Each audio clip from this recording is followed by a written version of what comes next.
1970s. He lost his wife to cancer, so he overcame a case of cancer. He was defeated 3 times before he was elected president.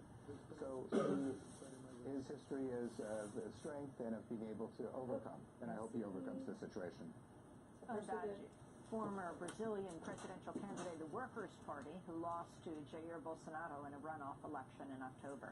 President Bolsonaro was sworn into office on New Year's Day, declaring liberation from socialism. And that does it for our show. Democracy Now! Has an immediate job opening for a full-time social media manager here in New York. Resumes are being reviewed as received, so apply online today at democracynow.org. Democracy Now! Is produced by Mike Burke, Dana Geister, Nermeen Sheikh, Carla Wills, Tammy Warrenoff, Sam Alcoff, John Hamilton, Robbie Karen, Hani Massoud, Trina Ndura, Tay Maria Studio, and Libby Rainey. Mike DeFlippo, Miguel Noguera, engineer. Special thanks to Becca Staley and Julie Crosby. Happy New Year. I'm Amy Goodman. Thanks for joining us.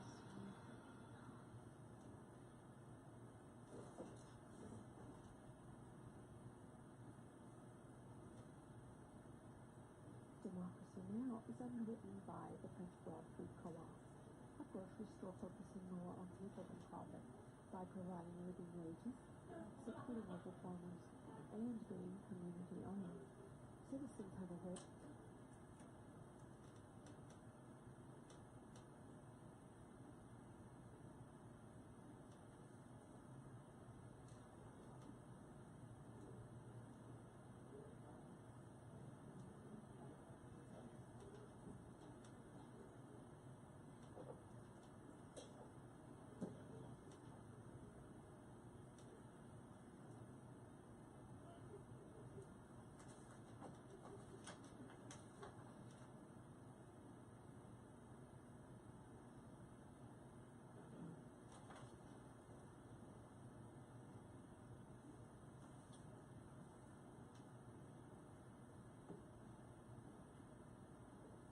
Good morning. You're listening to the BLAINESWORLD show, where each Wednesday here on the new WPVM LP in Asheville, North Carolina. You can also listen online at WPVM.org and WPVM's Facebook page. And hopefully we're on Facebook, and Rodney, you can wave to all the folks in the Facebook world there. And each week we focus on the Asheville theater scene, as well as on positive news and information about people and organizations in the Asheville area. And to that end, it's my pleasure to introduce my first guest, and he is Rodney Smith. And welcome aboard, Rodney. Good morning, Blaine. Thanks for having me back on the show again. Okay, and I think we're okay on sound. Here, I'll just check your sound there. All right, I know how loud I can be. Okay. And Rodney is, do we hear Rodney? And Rodney Smith is also an associate producer of Magnetic Theater. Among other things he does, he's also a playwright and director. Currently he's co-writing, producing, and directing Crimes and Misdemeanings. Yes. A sketch comedy variety show which is raising money for Arms Around ASD. Yes. And Rodney, this is the second year you're doing this, or the second year they're doing this event for Arms Around ASD? Yeah, last year we did we were with the Super Happy Show, where we had the radio podcast comedy show, and we did a 3-day telethon, which was kind of like the Jerry Lewis style telethons, and where we had lots of different guests and lots of different acts. And this year we're a little bit more like a true Saturday Night Live type show, where it'll be 4 performances. It's the same show every night with new guest performers each night, but it's rehearsed comedy this time, as opposed to kind of the radio hour stuff that we did last year. But the same beneficiary, same idea. Okay, now talk to me about 2 things there. So one, which is an incredible thing you're doing this as a fundraiser for Arms Around ASD. For those folks who don't know about ASD, or Arms Around ASD, what is that organization? It is a local not-for-profit run by Executive Director Michelle Luzon, and they provide services and therapies for people on the autism spectrum and their families, and they do it free of charge for them.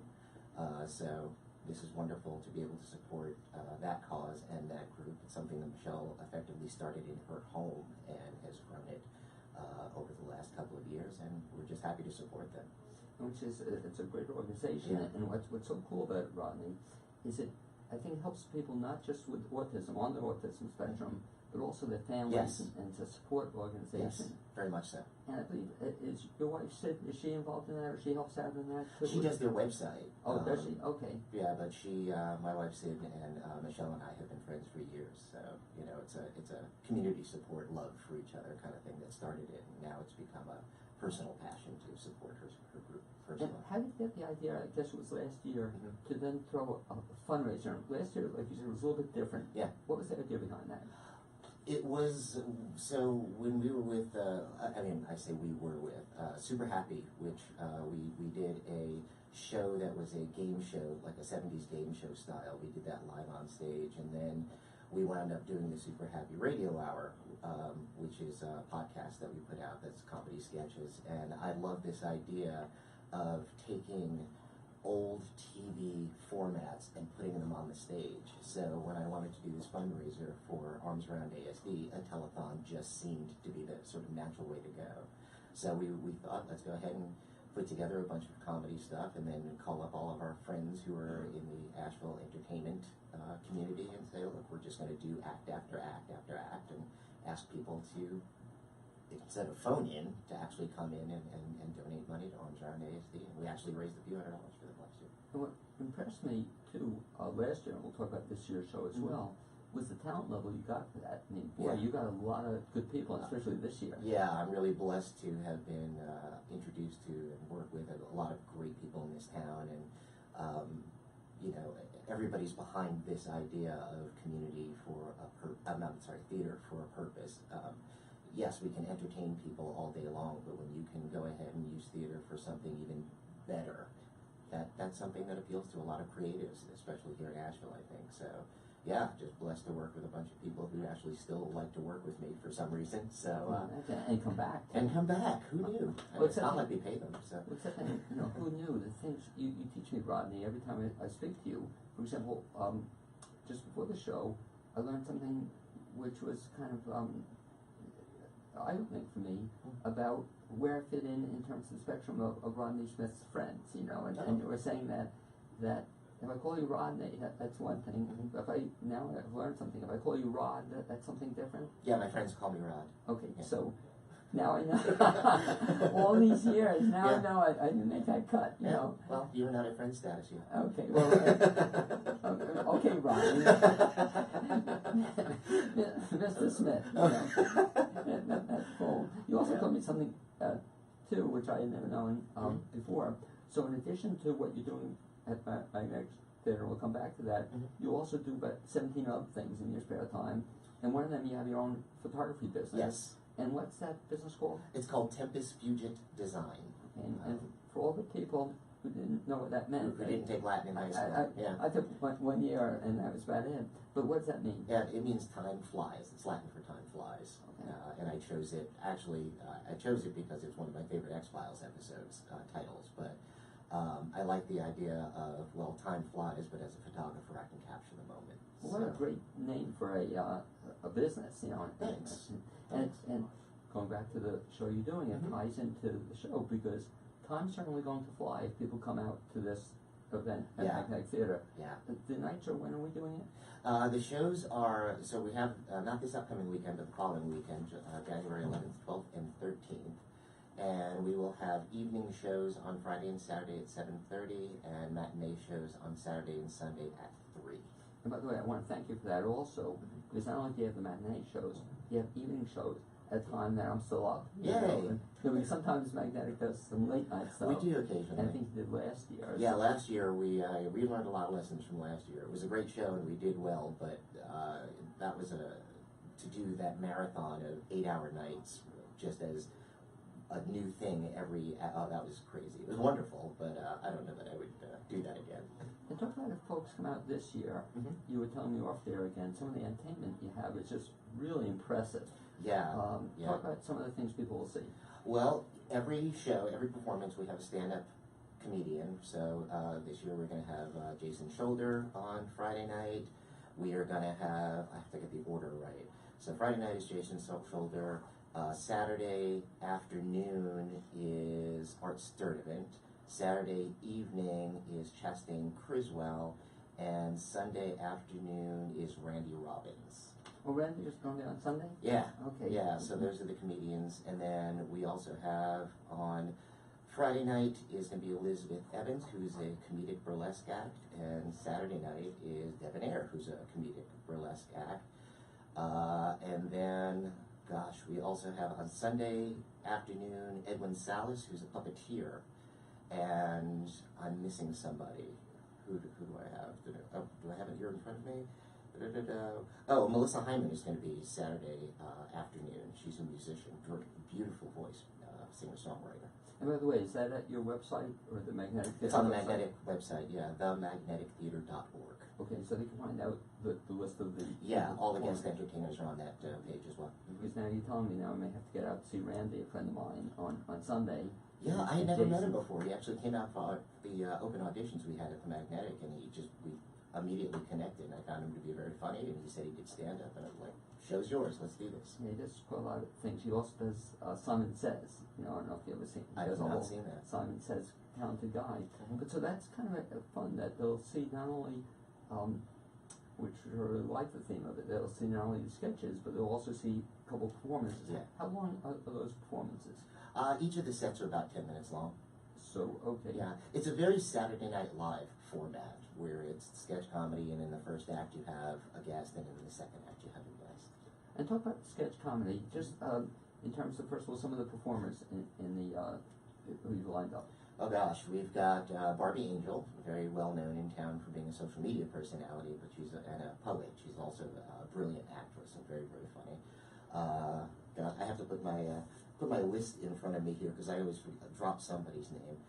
Murphy Funkhauser Caps, who is also brilliant. She was actually your next guest is Jamie Ridenhour, and we did a play together, Grave Lullaby, and she was brilliant in that. And in fact, I'm going to be directing her one-woman show at the Magnetic later on this year. So it's almost too bad because I would have loved to have seen her do a 10-minute set. Yet I'll see it later in the year when she does a whole. Yeah, she'll get a 90-minute set. It's going to be wonderful.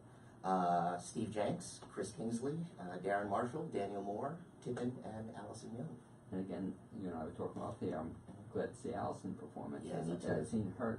I haven't seen her on the stage for a long time. Yeah, she's been out of town for a couple of years going to school. Can you imagine to have to go to school so she's back performing? So that's quite a talented cast. Yes. Yes. And so that each of those folks will be working on their individual skits. Is that it? That they're It's an working on? ensemble, so each actor will be in a couple of sketches with each other. The writing must have been fun too. Who was involved in the writing? Well, so I wrote a couple of sketches. Barbie Angel wrote a couple of sketches. Murphy Caps wrote one of them.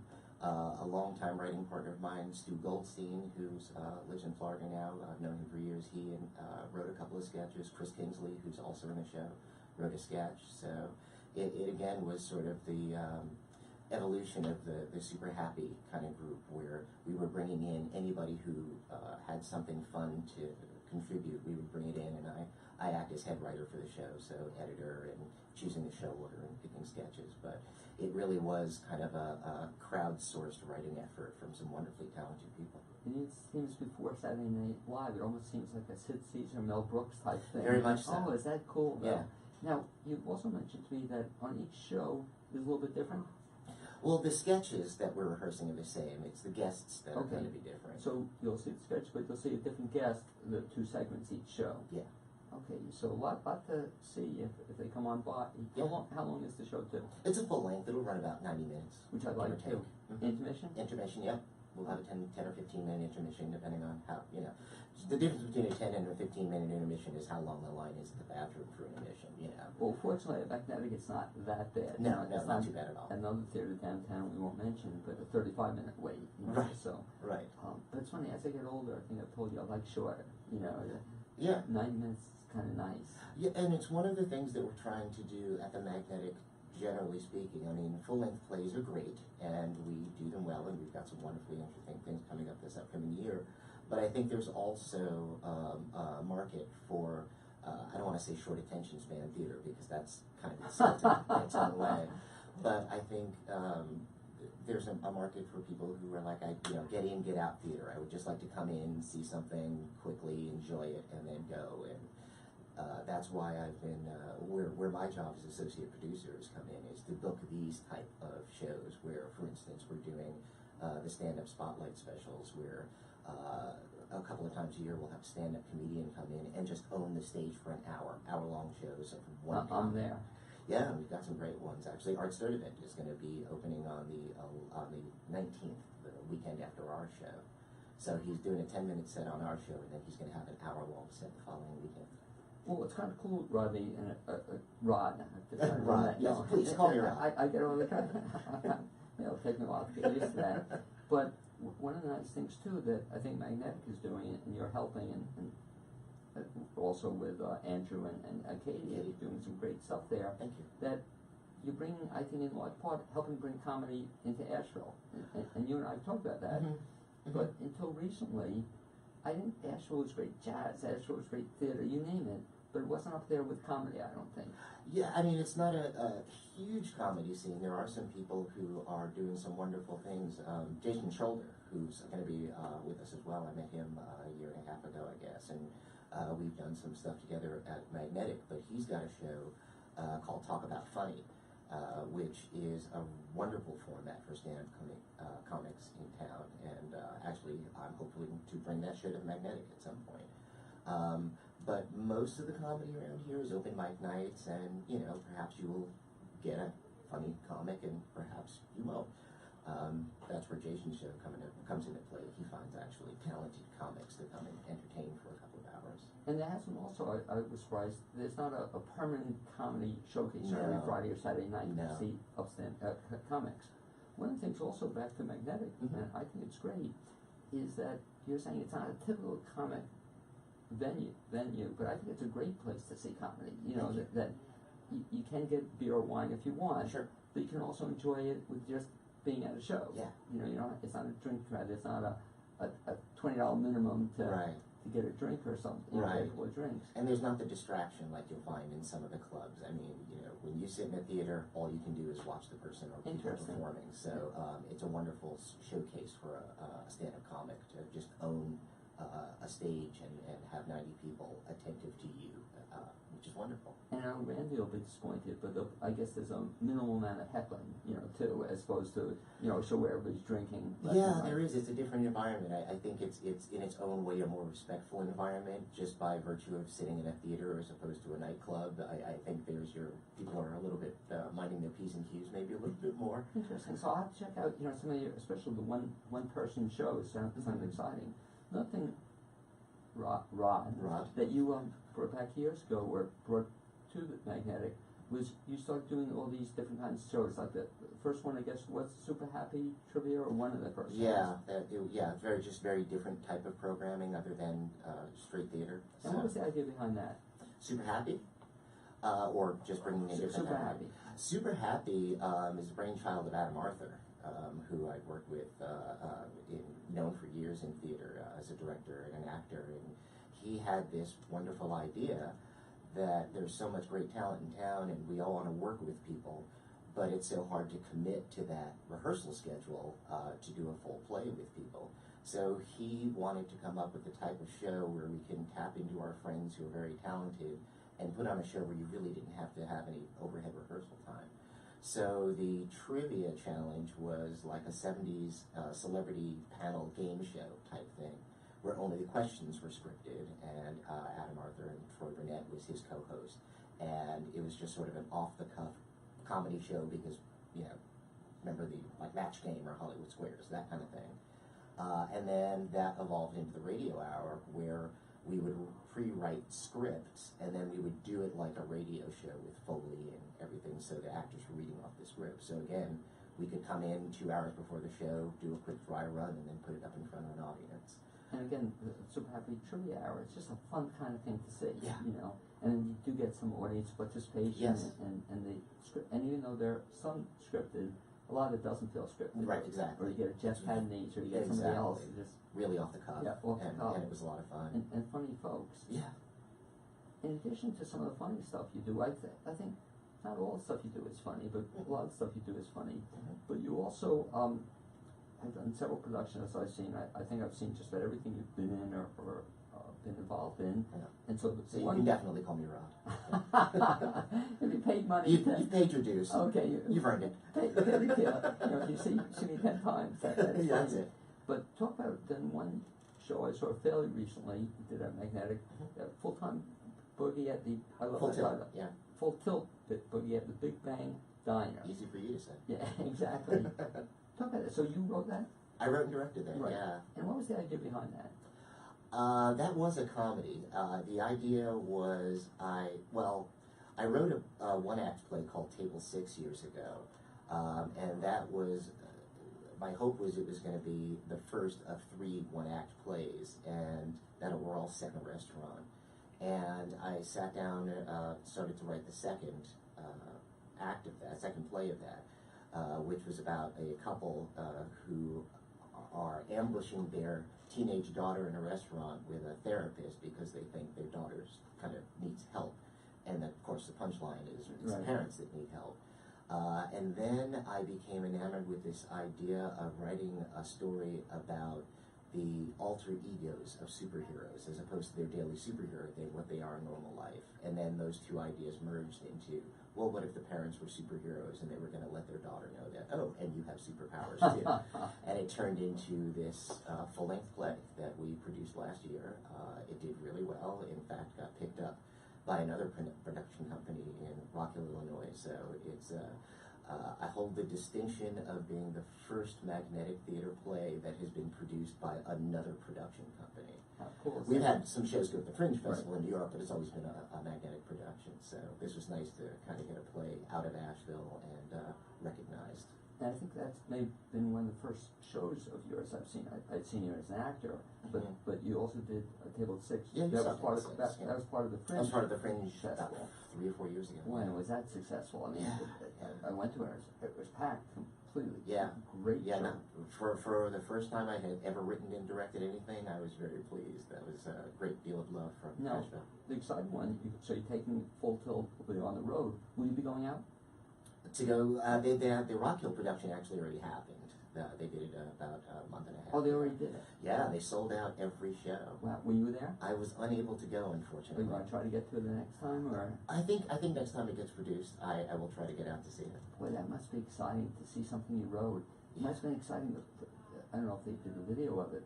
I'm hoping. I'm waiting on it. Because that would be exciting to see somebody else's view of it. Because when you did it Magnetic, you had anything you do, you have a fantastic cast. Yeah. But you really had an outstanding cast on that one. It really made the show for me, and getting to work with people. I'm a very organic director, and while there were a couple of roles in there that I kind of precast because I knew who was going to be perfect for it, and then of course there were a couple others that we pulled from auditions. But I love this idea of the ensemble feeding off of each other and working things up.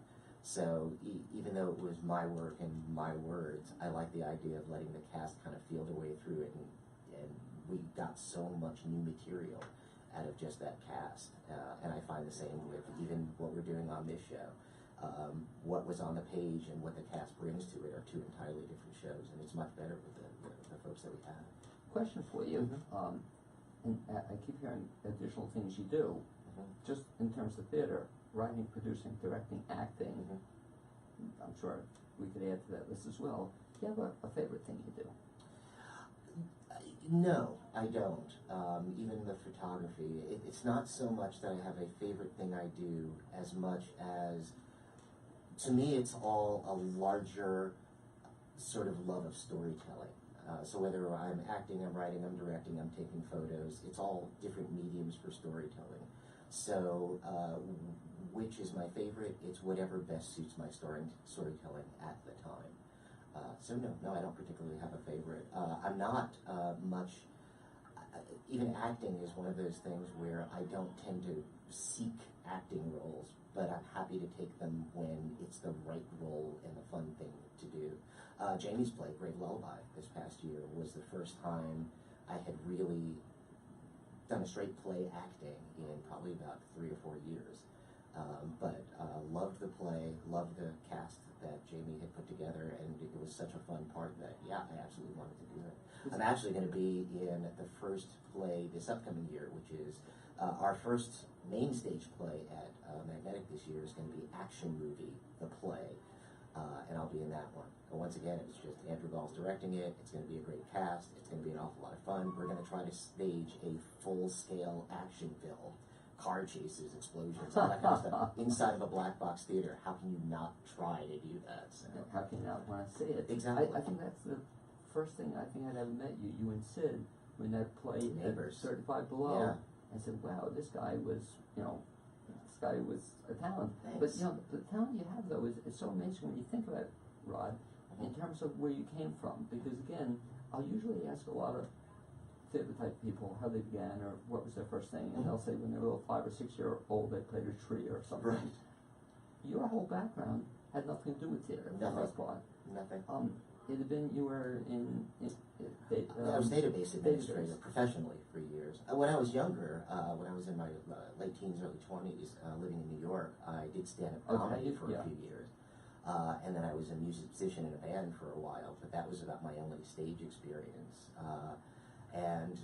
Like other people our age, who I'm going to be 50 this year, who got into it late in life, I hear the same story. It was through their kids.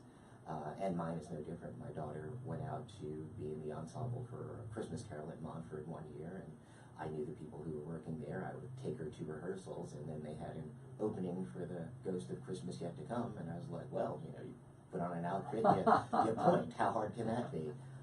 And then they lost their, they didn't lose their Fezziwig. He didn't die or anything. They just had to replace him, and so they asked me to do that, and then I just really enjoyed it, and that's kind of how I got into theater. And I've always liked writing, and in working with Stefik and Beckman over at Different Strokes, she gave me the opportunity to assistant direct in a play, and taught me how to do that, and then gave me that opportunity to write and direct Table 6, and from there, that's just what I've wanted to do all the time. And I hear for you at Magnetic, I'll oftentimes ask other theater type folks, what was their first play? And they'll tell me something when they were 5 or 6 years old or whatever. And I asked Katie this on the show a couple of weeks ago, and I thought that would be a cool thing to do at Magnetic. Everybody recreate their first role, That could be fun, as actually. short little 10-minute things. Andrew and Katie and everybody else in the theater community. And I'll put on a full black costume and just walk around and point. Yeah. Right, exactly. But you were older at the time. I'm talking young stuff, fun stuff. Yeah. So let's talk about then fast forward, if you will. Sure. So we talked about the fundraiser. We talked about some of the stuff Magnetic is doing. What are some of the projects you're working on in 2019? I should try to ask you to keep that under 2.5 hours. With that, it seems like you're always working on something.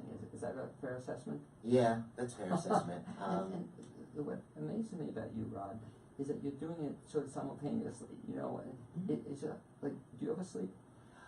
No. And when I do sleep, I'm dreaming of what I'm going to do when I get up in the morning. I just love being creative, and I love to write. I love to anything that I can do to sort of, like I said, tell a story. So, whether it's processing photos or taking photos or working at the Magnetic and doing theater, of course I sleep. But I am so fortunate to be in a position where I can afford to do these things in my life. So I sort of take advantage of it. When I was like I said, when I was about 44 or so, I had my midlife crisis, and instead of having an affair or buying a Ferrari, I decided I wanted to quit my job and be a broke Asheville artist. And my wife was very supportive of this for some reason, and still is, and very fortunate that I was able to. I also teach for AV Tech, and so that brings in enough income along with my wife's income to pay the bills. So it gives me the opportunity to be this creative person. And I didn't want to be at the end of my life going, I wish I had. So I'm just enjoying whatever I can do. Do you ever get up in the morning sometimes and say, what am I doing today? Or, just listen to you. Every day. You're lucky I'm here now, man. I just, if my calendar doesn't tell me I'm supposed to be someplace, I just don't show up. I'm just listening to you and saying, well, you're working on this, but you're writing this, or you're doing this, or you're directing this. And it's just, you keep busy though, I imagine. I do, but I'd rather be busy than bored. Well, that's a good alternative too, a good approach to it. But my daughter would always drive me crazy when she was young. She said she was bored, and I've never been bored in my life.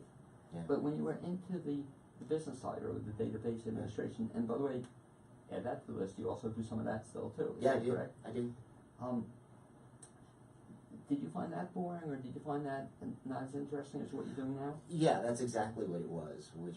I sat in front of a computer and managed data and looked at code all day, and I was well paid. I had a nice office. It was great people to work with. I didn't dislike the job itself, but the work it didn't move me. It didn't make me want to get out of bed every morning. And that's where this impetus to just decide to become creative and spend at least more of my life doing that. I do still, like I said, I teach for AV Tech. I do real work, but no, theater's real work. It's just, it doesn't pay.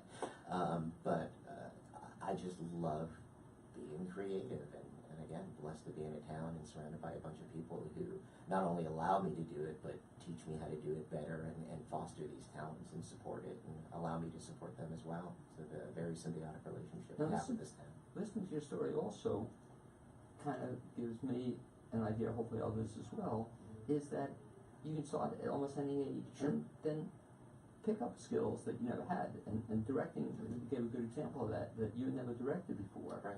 But working on the staff, then you just kind of picked and learned it. Yeah, and again, I'm such a sponge for new things. I love to learn new. I hope I am never always right. I hope there's always something to be out there. And again, just having Stephanie Beckman as a mentor, and Steve Samuels, and now Andrew Gall, and some other folks in my life who've just been so wonderfully talented. And even if I write something, like when I wrote Filter Boogie and was able to give it to those folks who Lucia Del Vecchio and Jeff Cadney's and have them give me feedback and help me along the way, it's just been a wonderful journey. Rodney, if any of our listeners want to find out more about the upcoming Arms Around ASD fundraiser or some of the other stuff at Magnetic Theater, best bet is to do what? Both Arms Around ASD and the Magnetic Theater have Facebook pages which we keep updated. And for Arms Around ASD specifically, you can go to armsaroundasd.org. And for the Magnetic Theater, you can go to themagnetictheater.org, and that's THEATRE. The big debate, how do you spell it? Yes. I think that's the correct way. The correct way, yes. Okay, great. Anyway, Rodney, as always, Rod, I'd like to thank you for being our guest this first My half pleasure. hour. I'm always happy to be here, Blaine. Thank you. And we look forward to seeing you not this coming weekend, but next weekend. Yep, at 11 through 13. Should be a lot of fun. Yep. Rodney, as you work your way out, get out. Okay. I'll have our second guest come in, but what I typically do, and I mentioned a lot of magnetic stuff as well, is I just like to mention two upcoming activities in the theater community. And they are, the first one will be on Monday, January 7th, this coming Monday, and that'll be at the Block of Biltmore. 5 local storytellers, including James Nave, who was show on our station, Jenna Dunham, David Lamb, Majo Madden's going to be there as well. They're going to be talking about stories in the community, 5 stories, 3 songs, and 1 expanded community. Should be a fun event on Monday, January 7th at 6:30 p.m. at the Block. In addition, Ricky D. Boone is going to be having a birthday celebration, a very talented local magician. That'll be on Friday, January 11th from 7 to 8 p.m. at the Vanishing Wheelchair Little Theater. So come on out to either of those events and you'll be seeing some good stuff. And that's a perfect segue to my second guest, and he is, I'll try to pronounce it right, I learned something off the air about Jamie, but it's Jamie Ridenhour. Is that correct? Ridenhour. Ridenhour. Yeah. Ridenhour. Ridenhour. Ridenhour. Yes. Ridenhour. Ridenhour. Ridenhour. And I assume I'm not the only person who screws that up? You're not the only person by a long shot. Okay. And you also taught me something off the air, which is kind of neat. I just learned about Rod. Is that now do I move into a friend category with you as well? What's the criteria? There's not a criteria. I think what I said was that my friends call me Jamie, but that doesn't mean that people who don't call me Jamie aren't friends. Okay. But no, you said that and you said it off the air, and we just got a big kick out of that. You know, so whoa, if I've been calling you something, that says something about something. Anyway, Jamie's a writer, playwright, and producer, and I'd like to have you. Thank you for joining us. Oh, thanks for having me. And Jamie is the author of, I love that, Werewolf Murder Mystery, Barking Mad, kind of a cute title, Barking. Thank you. Barking Mad. Also award-winning short horror films, Corner Boys and House of Yaga. His ghost play, which I saw at Magnetic, I loved. Grave Lullaby was a finalist for the Kennedy Center's Playwriting Award in 2012. Latest play, another play. That's where I think first met you at Terry Tempest. The final interview had its debut also at Magnetic Theatre in March 2017. By the way, I hope that has legs. Has that been picked up anywhere else? It hasn't yet, but I hope that it will be. That's something I'm working on, is trying to get it out there. Good show. Thank you. That was, I mean, Greg Lullaby I liked, but I saw Terry Tempest, and I said, boy, that's a fun show. Thank you. I love that show. Now, you wrote that, and did you direct it also? Or you just wrote it? No, Rodney directed Rodney it. directed Yeah, that. Rodney directed Terry Tempest. But again, what knocked my socks off about that one is you just had a killer cast, I thought. I mean, and I had a dream cast. It was amazing. and again, I'm sorry he's no longer in the area. Your lead was Cody McWhirter. was he good in that? Yeah. And that was just a great show. So, and I think I said to you afterwards, the first time I think you and I even talked, I said, boy, I hope other people do this show. I mean, that called to me. Yeah, me too. He's also writes short fiction, poetry, has appeared in Strange Horizon, in New Yorker, good stuff, Across the Margins, Mirror Dance, and Architrave, among others. Yeah. Has both podcasts on Pseudo Podcast of Wonders and Radio Unbound. Jamie has a PhD in Victorian Gothic fiction, published scholarly articles, done a whole bunch of other kinds of things as well. And we'll talk about his latest project, the audio drama, help me with the pronunciation. Palimpsest. Palimpsest. Yes. And the question, Jamie, before you get into that, Yeah. is this little kid, when you were growing up, where did you grow up, by the way? I grew up in Florence, South Carolina. Florence, South Carolina. Did you always know you wanted to be when you were a kid, what did you want to become? I wanted to be a writer. Did you? Okay. From age 10, I read The Hobbit when I was 10, in the 5th grade. That would have been 1978 or 79. And but from that point on, I wanted to do that. I wanted to write stories like that. Do you remember the first story you ever wrote? Yep. Do you still have it? Yeah, somewhere. What was the first story? I wrote a story in, well, I mean, there was a lot of things that I wrote probably as a child. There's a really bad story I wrote in the 7th grade about vampires. I don't remember what it was called. I got an A on it, though. It was for a class assignment. The first story I wrote once I came back to writing, because I wanted to be a writer for a long time, and then I wanted to be a rock and roll star, and that didn't pan out. So, Your son is taking that my part. son is a rock and roll star instead. I got a little bit of reflected light off of that. I played in his band for many years. But when I came back to writing in like 99 or 2000, the first story I wrote is a story called The Case of the Discounted Death, which is a hard-boiled detective zombie story set in Walmart. And yeah, I still have it. Actually, it got, after many years of nobody being interested in it, it got published last year. So yeah, it's still out there. Well, thinking two things. One, back to the very first story you wrote, that you got the A on way back when. Yeah. You may have heard me just speak to Rodney about this, that I would love to have people do their first things. You know, it's a great idea for Magnetic, for example. If everybody do their first, like actors that were Tree or something when they're 7 years old, Yeah, yeah. do the first, 10 minutes. Wouldn't that be cool to have your first show, first thing you ever written, produced? It would be cool for other writers. It would be really cool. But it seems like, with you though, like you mentioned, some of the stuff you write, and even as you're describing it, they all seem to be like they could lend themselves also to a podcast, but aside from podcast, they could also lend themselves to a show or to a short film or something. That when you just mentioned about the zombies in Walmart. I'd love to see that. Yeah, that'd be fun. It's I write in a lot of media, and I write for a lot of media, and I think of myself as a storyteller, and I think about things in narrative terms, but I don't always think about them in like this is a novel or this is a play or this is a podcast until I'm actually getting to think about the production end of it. But when I'm creating the stories, my little notebook full of stories and story ideas, I'm not really thinking about what the media is going to be. And I like working in a lot of different media, because it keeps me interested. So. Well, teach me something, because I guess that's the first thing that the writer has to do, is just write the story. And then he or she decides then as to what's going to happen. Well, no, I mean, as I'm writing, like if it's, if I'm writing a play, I know it's a play as I'm writing it. But when I get the idea for the story, I don't always, and sometimes I do, but I don't always know whether that's going to be what form it's going to take when I do it.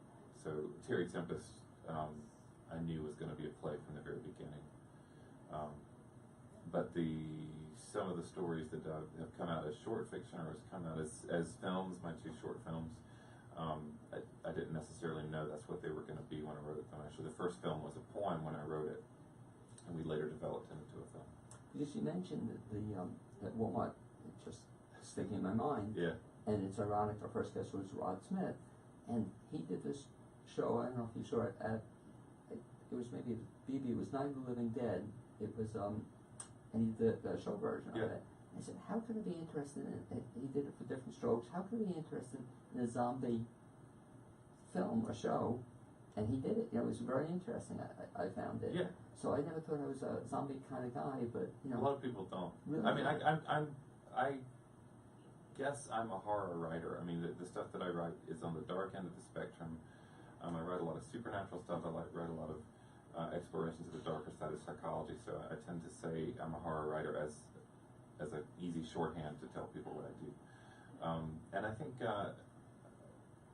if that's done right, you're hitting the same areas that any kind of writing hits. I think a good zombie story isn't about zombies, it's about the people that are dealing with it and what their relationships are like and how you act when you're in extreme situations. So yeah, there's a lot of bad zombie stuff out there you're probably not interested in. no. Again, I never known I was interested in zombie stuff, but because you do it or something, I definitely would check But it out. as Rodney did with that adaptation of Night of the Living Dead, I mean, there weren't a lot of zombies in that play. Right. That play was about the people trapped in the house, and that's why it was compelling. It really was. But again, your stuff I find compelling, especially then again, I loved Terry Tempest. Then I saw Grave Lullaby was, a different kind of play, but that was good stuff too. Thank you. That was actually my first play. I wrote that before Terry Tempest. It just got produced afterwards. Yeah. And that's the kind of stuff I generally write, Grave Lullaby. And so the stuff you write, I guess your hope is that it will have legs, or you hope it'll go elsewhere, get seen. Obviously you want an audience. I mean, you want to. That's not the primary thing I'm thinking about when I write, but it would. It's sort of lonely if nobody looks at it. Yeah, it's funny you said that, because I had last week James Nave is a poet. I know Jim. Yeah. And he also does a show for us on the radio, and we were talking a little bit about that. I would think a poet would have the same goal to write and to be heard and seen. Yet you're saying some poets, don't like that part at all. They just want to write. They don't want to perform it. They write it for themselves, I guess, in part. Yep. And people see it, or that's up to them.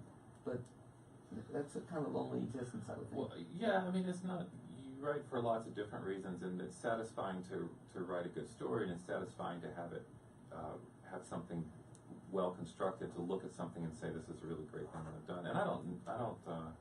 I'm sure other writers, their mileage varies. I mean, I don't write to be famous. I don't need to be a household name, but I would like something like Terry Tempest to play in other places. But I'm also very satisfied that it had a really strong run in Asheville, and we had good houses and sold out a couple of nights, and the people that saw it liked it.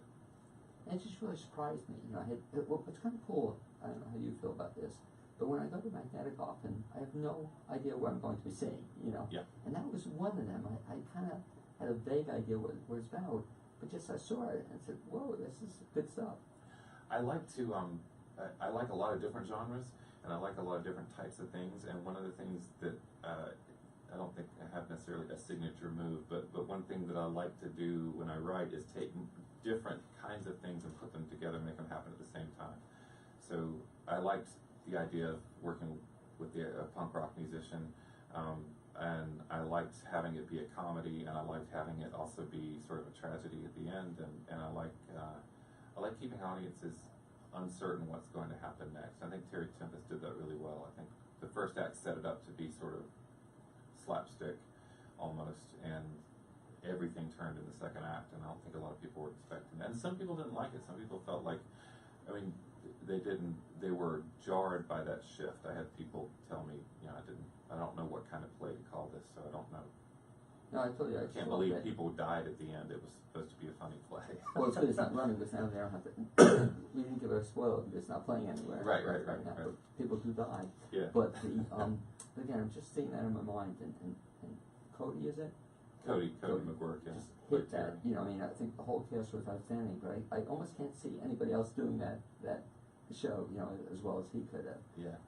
Talk a little bit about, though, Jamie, this now thing, and you'll teach me a little bit about podcasts. You're now into podcasts.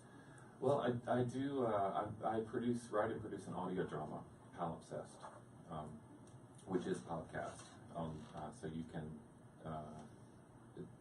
Audio dramas, sort of like the radio plays of the 1930s and 40s, are really sort of exploding right now. I think when you say podcast, a lot of people think of nonfiction shows. There's a lot of talk shows out there that are podcasts. There is a burgeoning community of audio drama makers that are creating some really compelling stories in lots of different genres. I think there's, last count, upwards of 600 new ones last year. And they're making really great stuff, and I've been interested in them and listening to them for several years, and just finally decided that it would be it's a medium I hadn't worked in, and one that I thought I could do well. One of my strengths as a writer is voice, making characters speak in authentic voices, and which is one reason why I gravitate towards plays, because I have actors who can then do that. And this felt like a doable thing. It's a single voice audio drama, so it's told from the point of view of a single character. Each season is a different story, so we did season 1, started in 2017 and went through March of this past year. And that story ended. Season 2, which we dropped episode 9 of season 2, came out yesterday. The finale of season 2 happens on the 15th of January, and it's a completely new story. And then we'll have a third season, will be a different story. So explain then, so the podcast, so you write these, or do you write these with somebody else? No, I write it. Well, I developed the story, there's 2 of us, we're a team, and we develop the story and the character together. I write the actual scripts. She performs them. And who is that person? Haley Henninger. She was in Terry Tempest, actually. She played the journalist. That's where I met her, in my play Terry Tempest. And she performs the character. And then my son, Ian, composes all of our music, our theme music, and so still music. So this is a series that you can, I guess, download? Yeah, you go to Apple Podcast or Stitcher or Google Play or Podcast Addict, anywhere that you can get a podcast. You can find us, and we're on Spotify now. You can stream us on Spotify. And is there a charge to download this? No, it's free. Which is pretty cool. So people go there and they get to, now you motivate me to check it out. Good. They download it, and how long is each segment? Each episode is between around 20 minutes. I mean, 19 to 23, I think. So it's almost like the old-fashioned radio broadcast. It's exactly like this, yeah. Wow, and so... Except you can listen to them when you want to, instead of having to gather around the radio at 7 p.m. At Sunday at 7:30. Yeah. So if people listen, and they can get the first series, they can get... Yeah, everything's out there. So you can listen. You can go start with season 1 and listen all the way through. That's one of the cool things about them.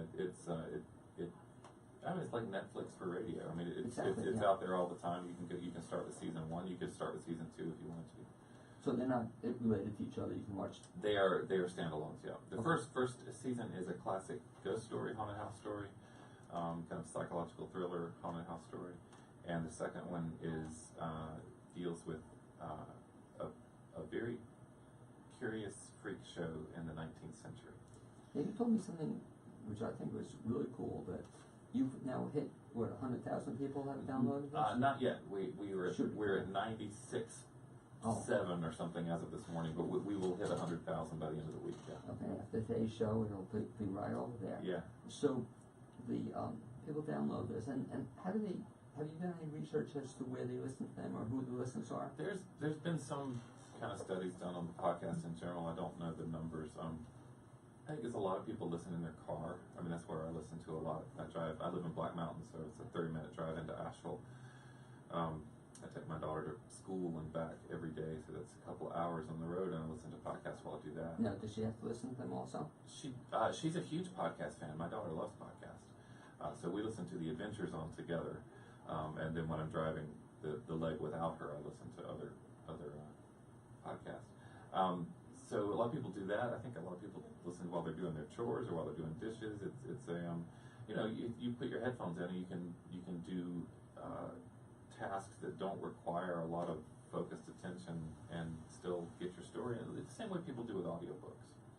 Yeah, it's funny because I think I told you off there, I love audiobooks, but some people say they don't like them because they'll miss, something and have to go back. But in reality, you don't really have to. The nature of it, if you miss a little bit, it's okay. You're going to be able to pick up what you missed. You do that when you read too, though, right? And you do it when you watch TV. I mean, I'm forever backing up on a Netflix show to see what I missed. Or flip back on a page because I can't remember what I just said. So. I try not to. I just try to move forward with it. Yeah. Or we now have a thing with my wife. I try to tell her she wants to say something, just press the pause. Yeah.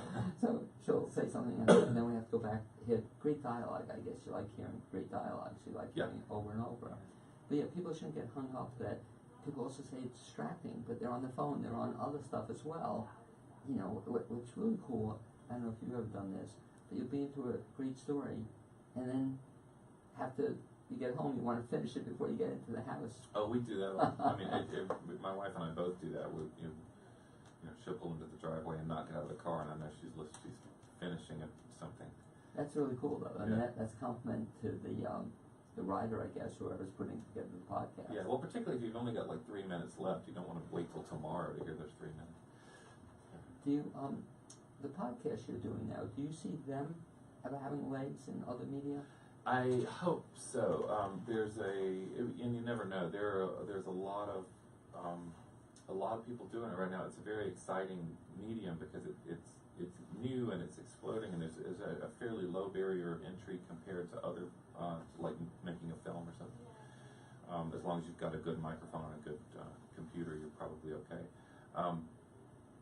There's been a spate in the past year of very popular podcasts, the top ones getting TV series deals and book deals and those kinds of things. And so I would love to see that happen with Balanced. Right now, we're just a podcast. But now, when you do the podcast, where do you tape it? I have a studio in my basement. Again, I'm lucky that my son is a musician, so we actually already had recording equipment in our basement and a fairly high-end microphone and a computer interface. So we have rearranged it as Palimpsest Central, and we have a studio set up and a little mixing desk and stool, and it's just one actor, so we have a little music stand for the scripts. And I love it. Do you ever have a sign above it? No, we don't. We have some posters up, but that's about like an on-air sign or whatever. Yeah. You said now. So the one who does the acting is Haley. Haley, very talented performer. Do you ever see any of this adding more than one performer? We occasionally do. There's season 1 is about Annalise is the character's name, and she's moved into a new apartment that's haunted. And one episode of season 1 is a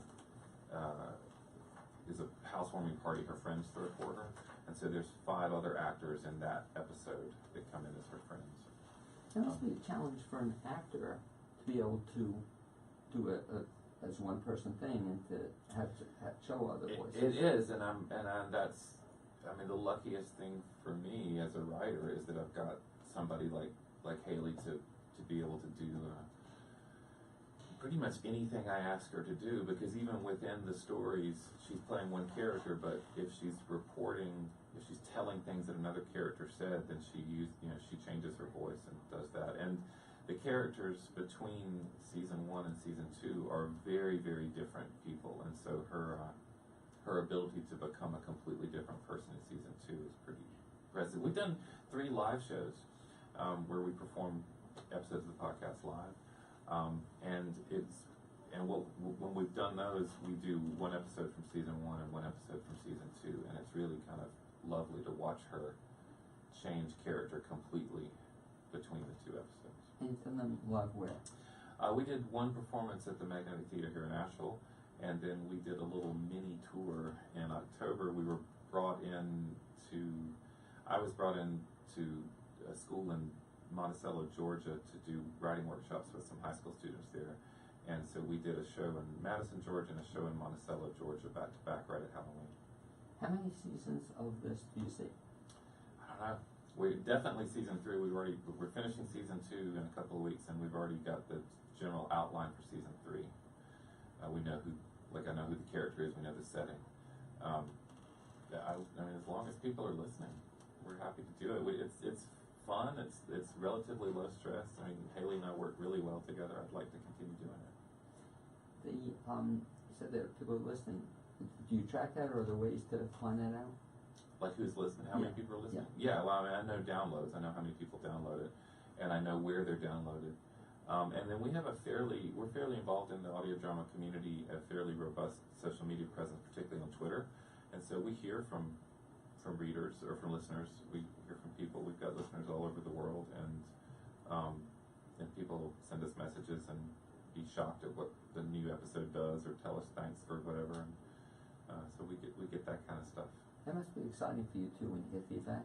It's very exciting to get feedback. We're featured on 2 best horror podcast lists during the year, and we were just on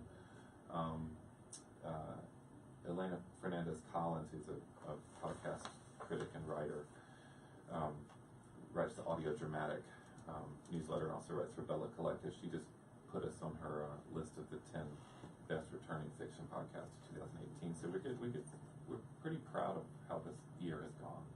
Same question I asked Rod before, that you also seem to be doing about 17 different things at once, Yeah. Is it tough for you to sometimes remember what day it is and what project you're working on? No, Palimpsest is the primary project right now. I haven't written really anything else but Palimpsest for the past year. So it's only difficult. It's difficult juggling it time-wise. I keep it straight in my head. But in October, when I was producing Palimpsest and I was directing Great Lullaby, and that was a mistake. Both projects I'm very proud of, but I should not have tried to do both of them at once. That was a very hard month. How do you come up with a name for the podcast? Palimpsest? Yeah. Palimpsest is a word from the art world. It means when you have a painting that's been painted over, so you have a portrait, you paint a landscape over the top of it, but you can still see traces of the original one showing through. That's a palimpsest.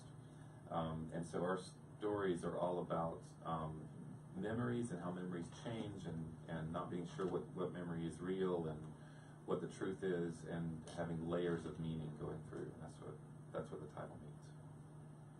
It's taken you up through 2018. Yep. 2019, what are some of your projects? Season 3 of Palimpsest.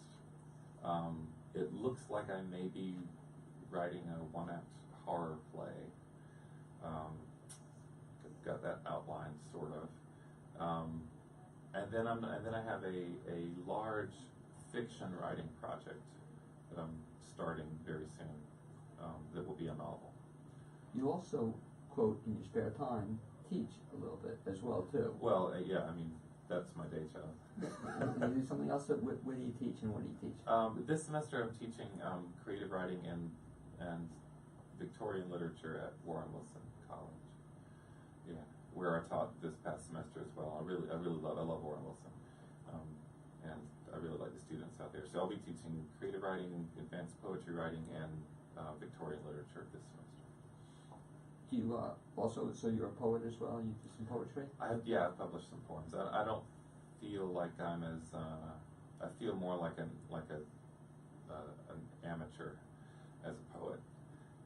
But I have published a few, and I do write a lot. Most of them are not for public consumption. Put you on the spot as a kind of recommendation if any of your students are listening or any other folks are listening. If somebody wants to become a writer for either podcasts or short plays or long plays, fiction, what do you tell them? I tell them to read.